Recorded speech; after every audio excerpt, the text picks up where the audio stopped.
vingtaine d'années, j'ai fait des articles, soit pour des journaux lausannois, soit pour la Nouvelle Revue Française, où j'étais vraiment voué à parler de la poésie.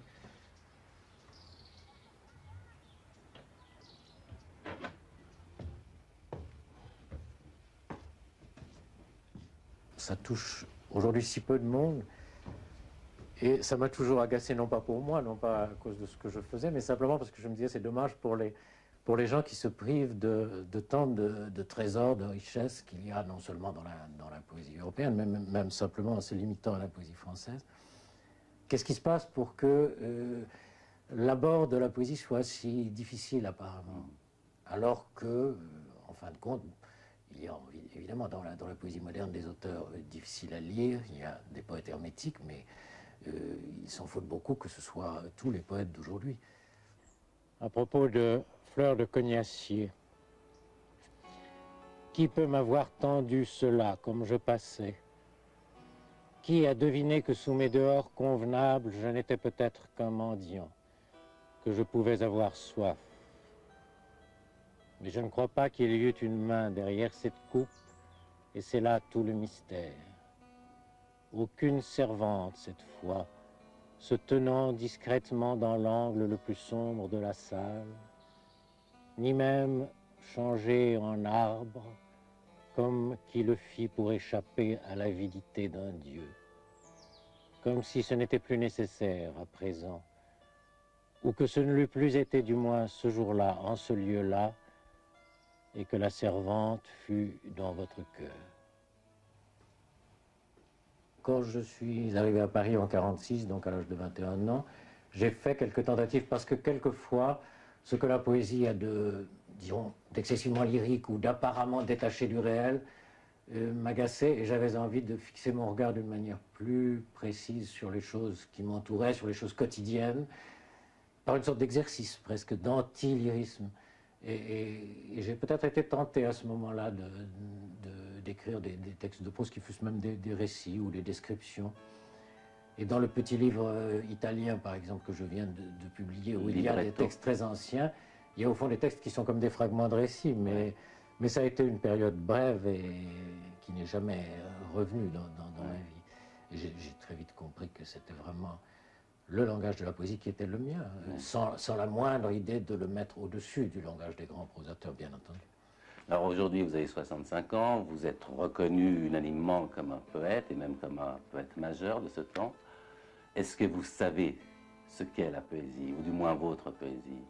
Est-ce que vous pouvez la définir? Oui, je crois tout de même qu'on peut dire des choses assez simples et centrales là-dessus. C'est que ça part d'abord d'une expérience de la vie, c'est-à-dire que, par exemple, à l'adolescence, on s'aperçoit très vite que, et tout homme doué de sensibilité, je crois, le fait, on s'aperçoit très vite qu'il y a des moments dans votre vie qui ont une espèce de charge de sens et de plénitude, qui ne sont pas forcément des moments heureux, qui peuvent être des moments durs aussi, mais dans lesquels on a comme le sentiment que l'on touche presque le fond, de la base même de la réalité que l'homme peut vivre, et que ce sont ces moments-là qui donnent un sens, éventuellement, à toute existence, et que ce sont pour ces moments-là que ça vaut la peine de vivre. Ça, c'est la première expérience que j'ai faite, et encore une fois, je n'ai rien à changer là-dessus, sur ce que j'en dis.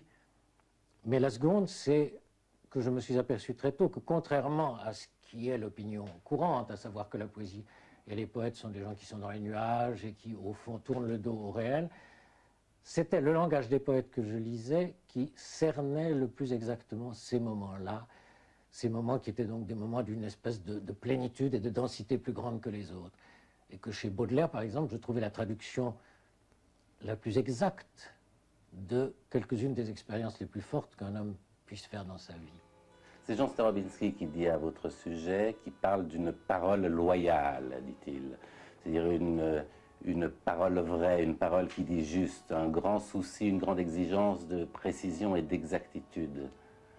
Oui, je m'y efforce absolument parce que ça n'aurait pas de sens autrement. C'est-à-dire que ces expériences essentielles sont en même temps très fuyantes. Elles sont difficiles à dire. C'est pourquoi elles poussent à les dire. Et par conséquent, il y a un effort à faire pour les cerner, pour ne pas trahir la vibration même de ces instants. Parce que si on veut les communiquer, il faut vraiment tâcher de ne pas perdre leur intensité, leur beauté, leur éclat ou leur dureté aussi bien. Oui. Par conséquent, le travail, c'est vrai que pour moi le travail littéraire, ce n'est pas du tout d'inventer des formes nouvelles. Je n'ai pas le moindre souci de cela, non pas que ça ne doive pas être fait par d'autres, mais uniquement d'être un traducteur. Finalement, j'ai été traducteur toute ma vie, mais d'être un traducteur de ces instants aussi rigoureux que possible. Dans le fond, ce que vous dites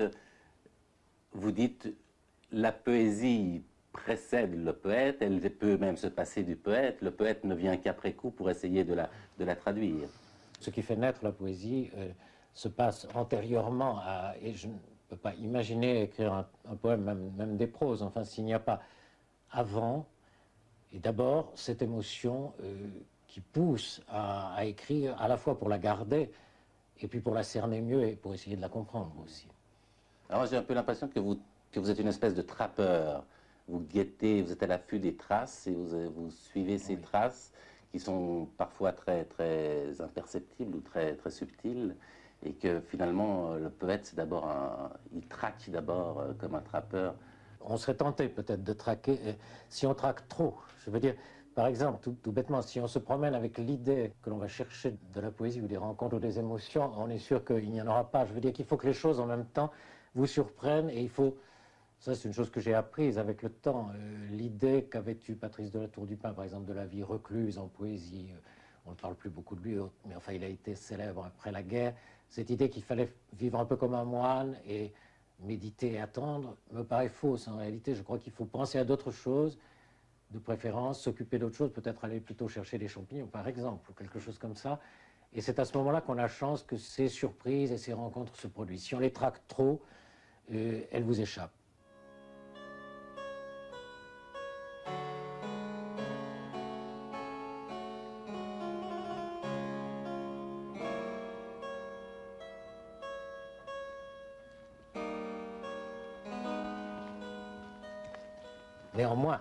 Néanmoins, dans le travail que l'on fait ensuite sur l'émotion, il est certain qu'alors là, on essaye de traquer le mot qui la dira le mieux.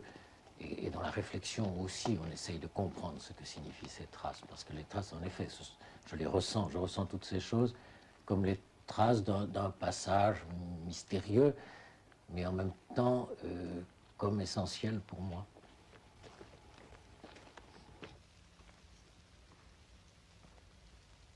Mais alors, être poète, c'est quoi? C'est un état d'esprit, c'est une disponibilité, une curiosité permanente? Oui, je pense qu'au départ, il y a évidemment une vulnérabilité, une sensibilité, comme chez tous les artistes, quels qu'ils soient, particulière. Mais c'est en effet plutôt, pour moi, je l'ai souvent dit, plutôt un état d'abord qu'un travail. C'est-à-dire que, et c'est peut-être une des raisons profondes pour lesquelles je suis ici, ou je suis resté ici, c'est que vivre un peu à l'écart disons, des grandes villes que j'aime par ailleurs, tout à fait, permettait, ou me semblait devoir mieux permettre de maintenir cet état au fond, d'une certaine sérénité ou tranquillité intérieure, en dehors de laquelle il me semblait difficile que ces rencontres soient encore possibles et soient encore naturelles surtout. Alors c'est d'abord un travail intérieur. Vous dites que lorsque vous écrivez le poème, finalement il est déjà mûr, il a déjà mûri en vous et il n'y a plus beaucoup de choses à faire. Quand j'ai de la chance, c'est un peu cela, oui. Et je crois que pour moi, presque les meilleurs poèmes sont venus un peu tout seuls, effectivement. Donc, étant donné qu'il y avait cet état particulier qui souvent supposait que je n'ai pas grand-chose à faire pendant des semaines, par exemple, donc l'esprit libre de tout travail de commande ou de traduction, notamment. Et c'est vrai que j'ai eu quelquefois le sentiment que les poèmes étaient dans ma tête et répondaient aux chocs qui les avaient fait naître d'une manière presque automatique. Alors c'est une chance parce qu'on n'a plus beaucoup besoin de travailler, mais c'est tout de même assez rare. Et il est assez rare que tout le poème vous soit donné comme ça, bien évidemment. C'est souvent le début ou une partie du poème. Et par conséquent, la poursuite du travail se fait avec un esprit beaucoup plus, à ce moment-là, beaucoup plus attentif et un peu refroidi. Et c'est une des difficultés de la poésie que de garder la fraîcheur au-delà du premier instant. pourquoi donc sous ce ciel, ce qui est sans voix nous parlerait-il? Une réminiscence, une correspondance, une sorte de promesse même, vue dont le mouvement comme celui des oiseaux recoudrait l'univers. On passait, on a bu ce lait de l'ombre en avril avec ses yeux.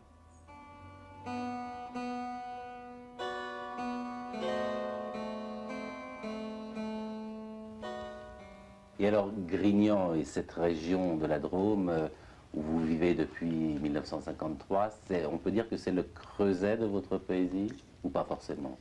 C'est très important, d'une manière inattendue, puisque nous sommes arrivés ici un peu par hasard et sans connaître le pays avant. Nous avions bien l'idée, ma femme et moi, de vivre en Provence, mais enfin ça aurait pu être tout autre endroit. Et je n'étais pas particulièrement quelqu'un qui se promenait dans la campagne avant. Quand j'étais jeune en Suisse romande, je crois que quand j'ai fait quelques promenades dans la campagne, adolescent, c'était un peu pour imiter Gustave Roux, que j'admirais beaucoup, mais je me forçais un peu. Je crois que j'étais pas vraiment... je me suis forcé. Je crois que ces promenades m'ennuyaient un tout petit peu. Et ici, au contraire, par la force des choses, nous n'avions pas de voiture au début. Et, bon, c'est un très beau pays, c'est vrai, mais surtout, il y a eu cette chance extraordinaire que je crois que c'est un pays dont les caractères essentiels, à ma femme comme à moi, nous ont correspondu à quelque chose. C'est presque miraculeux. Et par conséquent, j'ai commencé à être touché, étonné par la beauté de ces paysages et étonné par l'intensité de l'émotion qu'ils me donnaient. Parce qu'après tout, je suis un homme comme tout le monde, je veux dire, c'est un peu bizarre d'une certaine manière. Et je crois on le sent en particulier dans le livre, à propos du livre que je viens de faire paraître. C'est un tout petit peu bizarre de s'arrêter si longuement sur des fleurs, par exemple. Et je suis le premier à trouver ça bizarre, mais justement, l'intensité de l'émotion et des questions que cela me posait m'a amené à écrire ces livres, beaucoup de livres au fond qui tournent là autour, et chose qui était tout à fait inattendue, pas du tout le résultat d'une théorie, d'une défense de l'environnement ou de la nature a priori. Donc ça a été une chose qui m'a été donnée vraiment par ce pays, et je ne peux absolument pas tout imaginer si les circonstances de la vie m'avaient amené à rester en ville, comment les choses se seraient passées, sans doute aurais-je écrit toute autre chose. Alors, il y a des mots qui reviennent assez souvent dans les articles ou dans les essais qui vous sont consacrés, les travaux d'analyse, etc. J'ai envie de vous en citer comme ça quelques-uns et que vous réagissiez spontanément et brièvement à ces quelques mots que j'ai relevés. Il y a le mot cristal, par exemple. Oui.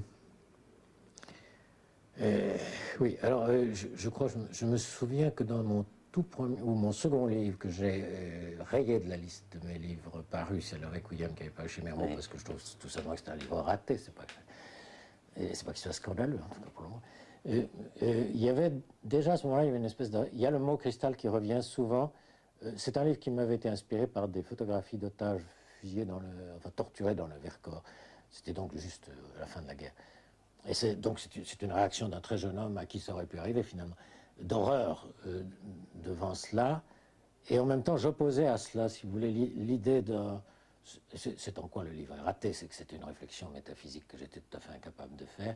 Mais j'opposais à cette destruction de très jeunes gens d'une manière horrible, enfin, en même temps, par la torture, le rêve d'un au-delà qui aurait été comme du cristal. Et d'une certaine manière, je m'opposais à cela, en pensant que s'il y avait un au-delà ou un autre monde, il ne devait pas avoir la froideur du cristal, si vous voulez. Donc, moi, je souhaite tout à fait que ce ne soit pas que mes textes, ça ne conduise pas vers un monde de cristal, parce qu'il y aurait comme une absence de respiration, alors que ce qui compte pour moi le plus, c'est le souffle. Mais qu'il y ait une espèce de transparence de la lumière, ça oui. Alors le mot lumière, précisément, on en parle souvent à votre propos. Oui, je crois que c'est inévitable, parce que c'est presque ce qui me nourrit d'une certaine manière. Bon, j'ai écrit un récit qui s'appelle L'Obscurité, donc qui est un récit consacré à une espèce de crise, comme d'une invasion de la nuit dans la pensée, dans la vie de quelqu'un. C'est sûr qu'il n'y a pas besoin de faire des dessins là-dessus. Je veux dire que c'est tous les jours qu'on pourrait être complètement recouvert d'ombre et de cendres. Et tant que j'aurai un regard sensible à la lumière, c'est de cela que j'aurais envie de parler, c'est ça que j'aurais envie de faire passer dans les livres, parce que c'est la seule chose qui me paraisse les légitimer. Dans mon cas, encore une fois, je ne parle jamais que pour moi.